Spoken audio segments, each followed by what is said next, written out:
Pasukan Israel dilaporkan mengepung rumah sakit Indonesia di jalur Gaza.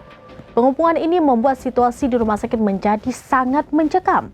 Selain itu memicu kepanikan di antara pasien, dokter, dan warga sipil yang terluka. Pasukan Israel dilaporkan mengepung rumah sakit Indonesia di jalur Gaza. Pengepungan ini membuat situasi di rumah sakit menjadi sangat mencekam. Selain itu memicu kepanikan di antara pasien, dokter, dan warga sipil yang terluka. Akibatnya akses menuju rumah sakit terputus dan pasien terluka kesulitan mendapatkan perawatan.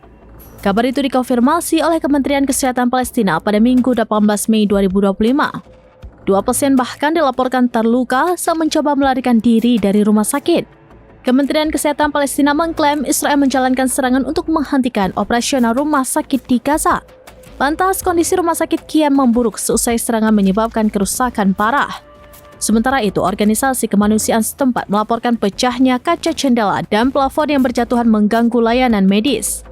Adapun alat medis juga rusak akibat getaran ledakan dahsyat dari bom yang dijatuhkan Israel. Dikabarkan pasukan Zionis menggunakan drone untuk mengawasi dan melarang aktivitas di sekitar rumah sakit. Serangan ini membuat seluruh layanan medis di wilayah Gaza Utara lumpuh total. Meski demikian, staf medis dan relawan tetap bertahan membersihkan rumah sakit demi memberikan layanan kesehatan.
Demikian informasi terkini Syedaralun, saksikan terus beragam informasi lainnya. Coba like dan share seluruh akun selampinius.com.